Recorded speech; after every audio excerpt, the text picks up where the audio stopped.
Man, I tell you, it took me a while. Like the beginning of last year, April, I was thinking, God, I know you have it in your plan for me. I get it. I understand. Just give it to me because I'm ready to go. So I really had to learn some patience and to actually let go instead of saying, just give me the roadmap. I'll drive there. That was really the wrong way for me to think about it. I had to get out of the driver's seat.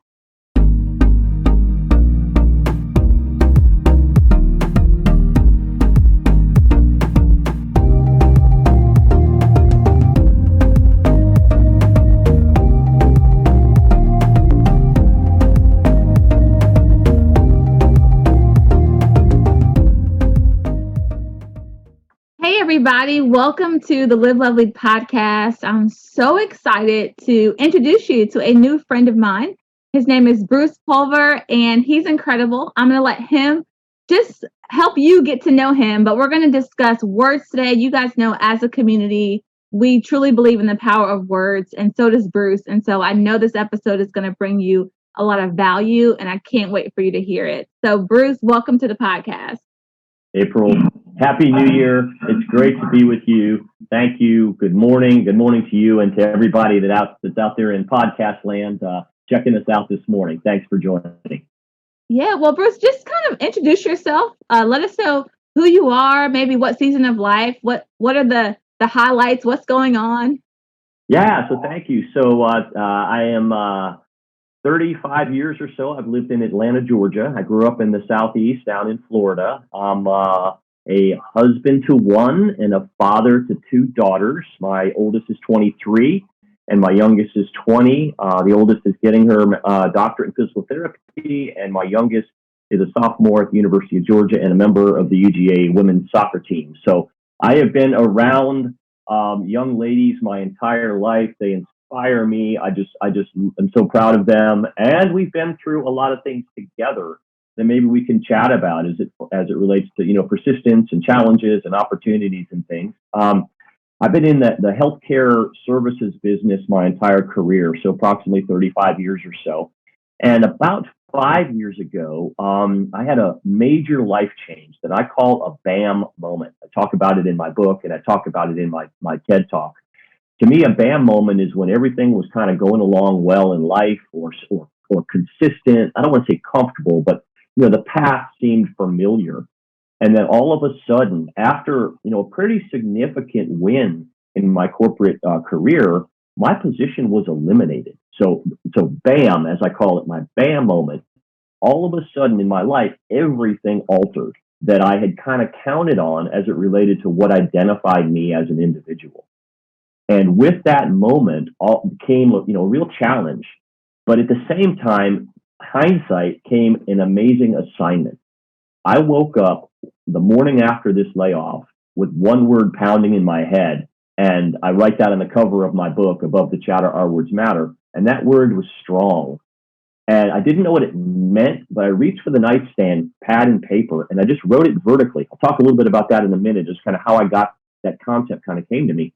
And I just used the letters of that word to try to define what strong meant to me in that moment, because I was searching for something that would help me kind of make it through the next day even. Well, strong became the 6 letters of strong: stand tall, remain optimistic, now go for it, STRONG. So what that did for me, April, is it sort of helped me look at a word and its meaning in a totally different way. It just blossomed the meaning of that word. Fast forward, that morning ritual, that morning process, and I truly believe was a divine download to me, continued for over 400 consecutive mornings where I woke up, a word was like in my mind, I wrote it down, I looked at it, and then I came up with a message around that word. What it taught me was the power of my words spoken out loud or to myself were incredibly impactful to my mindset and how I approached everything, including starting each day. Yeah, I love that so much. So you and I, that's what we have in common. Just the fact that we love words, and just in my own life, words have been so powerful. And I love how you talked about, words you can speak over yourself, because I think a lot of times we say a lot of negative self-talk. we like a negative thought comes to our mind, it just jumps out of our mouths without stopping and realizing, wait, I need to make sure that my words line up with what I desire for my life. So I absolutely love that. Yeah, it's not easy, and it's almost natural because we tend to be protective of ourselves. So we say don't or avoid or you shouldn't or be careful. All of those things, even if we don't say them out loud, they manifest in the script that goes on in our mind. And in fact, according to Psychology Today, we have approximately 60,000 thoughts a day, and close to 90% of them are negative, and often they are repeated. So it's real easy to fall back into that space. And I was there. I was like, oh my gosh, what am I going to do? I must not be good enough. I must not be smart enough. I must not have done a good enough job.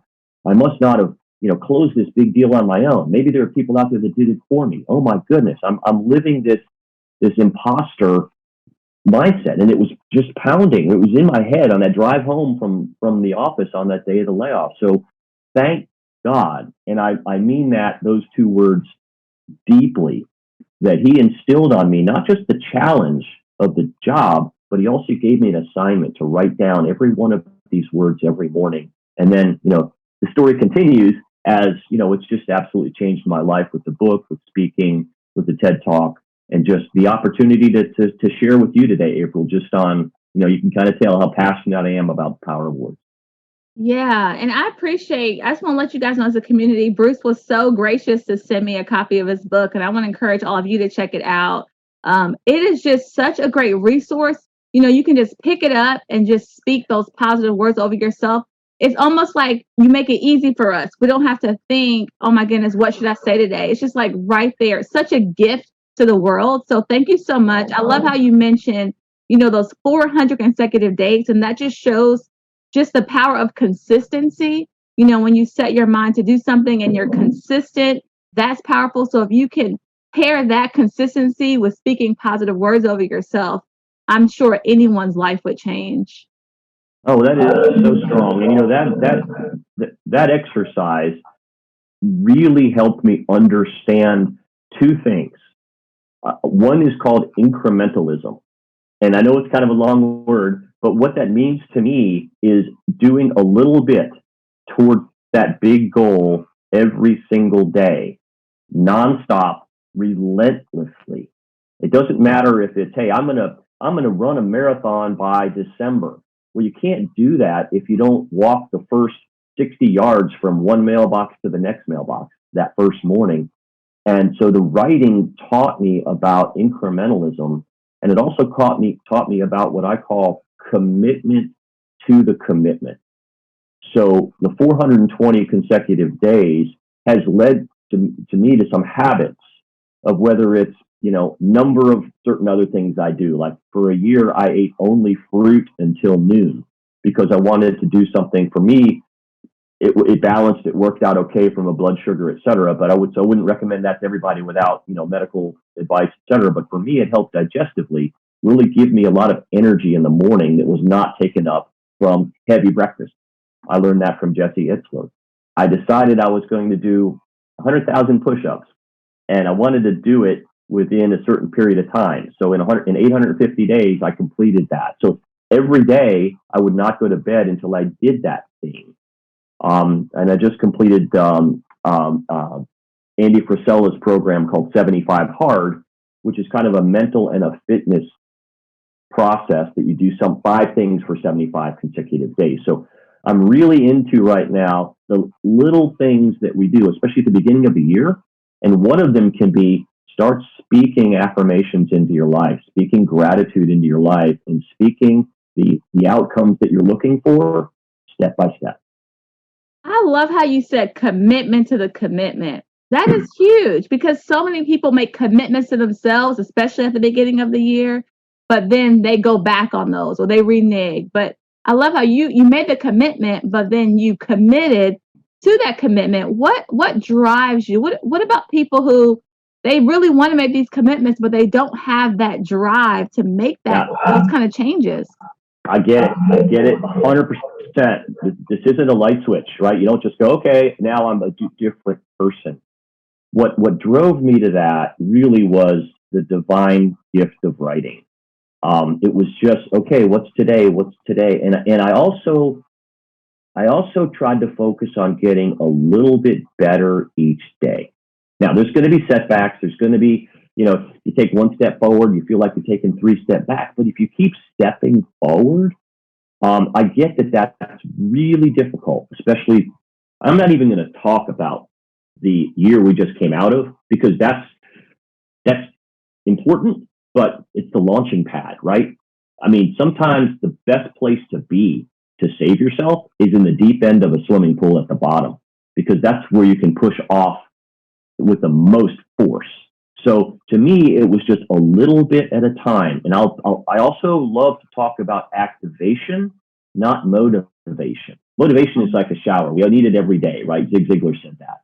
But activation means you're going to take what this is, this commitment to yourself, and you're going to do it. And you're going to do something that triggers the action every day. So what that might be is put the shoes at the end of the bed every morning for a week. Then the next week, or whatever the thing is you're going to do. You want to learn to play piano. You're going to sit down for 10 minutes a day, every day. Leave the book out, leave the lid up, whatever those things are. The other thing is put in your calendar 30 days from now, a reminder that you're still doing the things that you started on day one, and then go another 15 days out and put something encouraging. You got this. I'm glad to see you here today. How are we? Something that helps you, because you can't do it on your own, right? It's so hard. But anyway, those are just some things that I would say. Yeah, that's so good and so practical. I love that so much. Now, I know a lot of people have a word of the year. Do you do that? Do you have a word this year that you're kind of focusing on? I do. And so I will tell you this, just totally transparently, that one of the things I learned over the last, 12 months, 18 months maybe, is that I have a tendency, and it might just be kind of my nature, and I'm going to flip this, to be a little bit conservative and reserved in taking a step out. Now, granted, you might say, baloney, Bruce, you wrote a book, you did a TED Talk, everything's relative to where you are, right? And so I've landed on the fact that sometimes I come out of the box with a limiting belief before I come out with the belief of anything is possible. So my word for the year, starting just January 1st, is the word abundance. And living in a mindset of abundance that doesn't necessarily mean material. It doesn't mean accumulation of things. It just means that the world is abundant. There is not scarcity. And so if I commit to that and I start looking for creating abundance, helping others be abundant in your faith, in your walk, in your relationships, the other things then will just sort of look at possibilities as opposed to hesitation, trying to be wise with that. So, I wrote these words vertically, right? As you know, in my book, Above the Chatter, Our Words Matter. And so I wrote abundance just vertically, and I'll take a second and I'll just read through what that meant to me and how I am doing my best to implement a mindset of abundance. So A in abundance is a life without limits. That's the A. I have to say there are no limits to what I can achieve, to the changes I can make, to the improvements I can make, whether it's a challenge out of something or if it's a leap into something, a life without limits. B is built on faith and purpose. I know there's so much greater for me if I get out of my own way and let my God take me where he has intended for me to go in that purpose. So by faith and by purpose. So built on faith and purpose is B. Okay, the U in abundance is uplifting and uplifted. So I believe if I start with serving and working to uplift others, I will automatically be uplifted. And I don't do it for return. I do it to help uplift others. Because I know a lot of folks are struggling through what we just ended. We all have something that's different in a struggle. So if I'm looking to ways to uplift I know I'll be uplifted. So that's the U. N is no hesitation, full on go. That doesn't mean reckless, but that means, I mean, Mel Robbins talks about the 5-second rule, right? 5, 4, 3, 2, 1, decide, go. If I'm in the right path, if I'm faithful in my walk with the Lord, if I believe I'm on the right path, I truly believe I need to hesitate less. I can move more quickly because I'm on that part. So N is no hesitation, full on go. D, sorry, I'm getting caught on this a little bit, but now we're down to the D in abundance. This is so good. D is directed by his gifts and calling. Man, I tell you, it took me a while. Like the beginning of last year, April, I was thinking, God, I know you have it in your plan for me. I get it. I understand. Just give it to me because I'm ready to go. So I really had to learn some patience and to actually let go instead of saying, just give me the roadmap, I'll drive there. That was really the wrong way for me to think about it. I had to get out of the driver's seat. So being directed by his gifts and calling is also, I believe, going to create my abundance. Okay, A is aligned with a path of serving. If I start there, I kind of said that already up top, but if I start by finding ways to help others, that is going to build abundance. The N is navigating to more yeses. So look for reasons to say yes to opportunity, yes to things. I just jumped into Clubhouse a couple of days ago. I have no idea what I'm doing in there, but I got nominated and I said, yes, I'm in. Now it's the challenge is, how do I not spend all day in there finding these club rooms to go to, et cetera. But anyway, but saying yes more often and then figure out how later. Okay. So C is for abundance is capable and committed. I've got to believe that, and I do believe this, that we are all enough. We are born enough. We have every ingredient. We have every part. We have everything it takes, right, to be capable. And what we just need to be is committed to that. And then the E in abundance, which is the result, is endless blessings and bounty. So that's my word for the year is abundance. And so thank you for asking me to share that. Yeah, that's so good. I love that so much. And I think that's going to help so many people just to realize like your intentionality. Like a lot of people have a word of the year and then that's it. That's just like something they want to post on social media. But you've actually, you've taken the time, okay, what does this mean to me? And how can I implement it? Because I think that's a lot of people's hang up. They have good intentions. They want to make the commitment. They have their word. They want to be consistent, but it really takes that being intentional and taking the steps. So I appreciate you sharing that. That's awesome. So here's a challenge, right? Let's say you've got your word for the year or some of your audience does. And that's awesome. I love the fact that you've focused on it because why? It's a word that means something to you. It's either something that jumped out of the page. It might be something that a basketball teacher mentioned to you when you were 12 years old, or it could be the choir directors, when you were working on this performance and they gave you some bit of encouragement, whatever the word is and wherever it came from. Here's my challenge. Write it vertically, just like I did. And now write a word or a phrase with each letter in that word and watch that word come to life for you. I do it in my workshops, which I actually called word shops. I do it when I can. I do it in my keynote talks when we have enough time to just challenge folks to go after their word. And then do it with your family. Do it with some coworkers where you're coming up for a word that might be a theme or a mission, a theme for your family for the year, or a theme for your corporation, or a theme for your business. Just write it vertically and then use the letters to activate that word. Yeah. Bruce, what would you say to someone who is watching this and they are just struggling?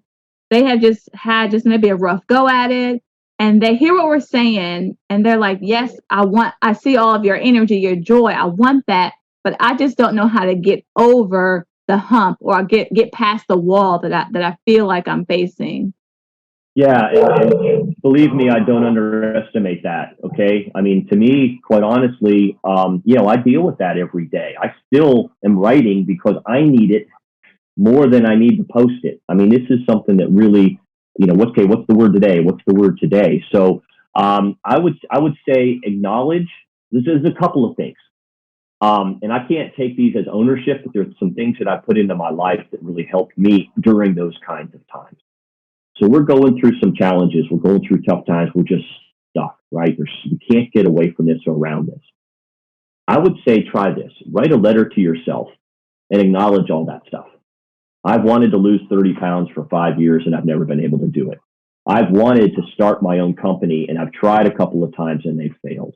Write it down. Write it as a letter to yourself and own every one of those things. There's no one to blame. It's not a blame game, but write it as if that is what has been. I was unable to do this. I was unable to do that. I'm stuck here. The injury, my health, whatever those things are, write them down and own them because they are who you have been, right? They are reality. You can't just put them in a box and throw them away. Step into them and own them. So for me, it was, man, there were 500 people let go the same day I was on a company of 20,000 people. What that meant was at one point in time, there were 1,500 people's names on a grease board somewhere, and mine did not get erased, right? Oh, we'll keep him, we'll keep her, we'll keep them. Mine stayed on the board. So I was like, what is it about me? I mean, all of that. So I write it down as a letter to yourself, read it out loud, then shred it, tear it up, like rip it apart. I wouldn't say light it on fire because it's dangerous, whatever, but destroy it because that's who you were potentially, right? That's who your perception was. And now start on a blank sheet of paper and start with the sentences that say I am, or I will become, or I am becoming. And you start a whole fresh garden. You basically turned over the garden. So, again, it's an exercise and you got to do it alone. You've got to do it and commit some time because it isn't easy. And another thing that we wrote a couple of years ago, one of my phrases for a couple of years ago was do hard things. And if we do hard things become easier to do. So I guess that's what I would say as maybe an activational step is write a letter to yourself and go ahead and own that stuff. Then move it aside. Not who you are, maybe it's who you thought you were. Yeah, that is so good. Thank you for all of that. I love the idea of tearing it or shredding it. It's just so symbolic. Like I'm no longer identifying with what I feel like has been holding me back. So I think that can be a hang up too. Like the thing that's keeping people stuck, they identify with that. That becomes their identity. And so it's hard to let go of your identity. But when you just decide, you know what, no longer ripping it up, that's not me. I think that is a huge, great first step for someone on a journey. Oh man, Bruce, you are amazing. I'm so thankful that God crossed our paths. Any final words of encouragement for us today? And then also, please tell us about your book. I'll make sure to have the links to everything on the show notes, your TED Talk. Where can people connect with you? Yeah. Because I know they are loving you right now because I love you. So, well, first of all, thank you so much. And just understand that we're all the same. We're all unique, but we all go through, the doubt, the questioning, the wanting to become more and all of that. And so, so I would say, I think probably just get started and then refuse to quit. So I wish I had this written down. Let me see if I can find it real quick because it was a Bible study yesterday that I was on, and I cannot take this as my own. I'm going to butcher it, but I was asking someone about their powerful word and their phrase. Has anybody said anything to them that they recall? It's always too early to quit. It's always too early to quit. So that's something that I'm just thinking about. Okay, man, I'm tired. And there's some, David Goggins talks about in his book, we don't quit when we're tired, we quit when we're done. But it's always too early to quit would be sort of a phrase to hang on to. And how to reach me? Well, thank you for asking. The website for my book is the name of the book, and it's Above the Chatter, Our Words Matter. There's a couple of things you do if you can go there to get the book. You can also get it on Amazon. But if you get it there, I personally sign every copy. So if you want to get some for a gift, you say, hey, Bruce, I want to buy 3 books. I will ask you in a message back, to whom are we signing this? And it comes as a gift from you. So that's one thing. And the other is every time a book is purchased from my website or if I'm booked to speak, I donate a book. So if a case of books are bought, I find a place to donate a case of books. In hospitals, homeless shelters, there's an organization in Atlanta that is amazingly involved in passionate about trafficking and exploited women called Wellspring Living. I speak there. I donate books there. So that's one way. On the social, Instagram is Above the Chatter Bruce Pulver. Facebook is Above the Chatter Bruce Pulver, and I post words every day there, and I love the engagement. And reach out to me on any of those venues if anyone that's looking for a workshop or any way that I can continue to serve an organization they're being part of. Awesome. Thank you, Bruce, so much. It has been so fun talking to you, and thank you for the value that you have brought to us today. This has been an incredible interview, and I just pray complete blessings over you and your business and your ministry and your family. And I'm looking forward just to the connection that God made today. Thank you, April. The pleasure is mine. It's been an honor. That was such a great interview. Thank you, Bruce, for giving us all that wisdom. Man, guys, I hope you were encouraged today. I know you were encouraged today. Please share this out on your socials and tag me at April Nicole Sip. Also, remember to rate, review, and subscribe to the podcast. If you want to continue this conversation, and I hope that you want to do that, head over to the Live Lovely Community Facebook group. We are a group of women, and we're building authentic friendships centered around God's word, and we want to invite you to join us. I'll see you next time. Until then, go live, love, and lead well. Have a great day.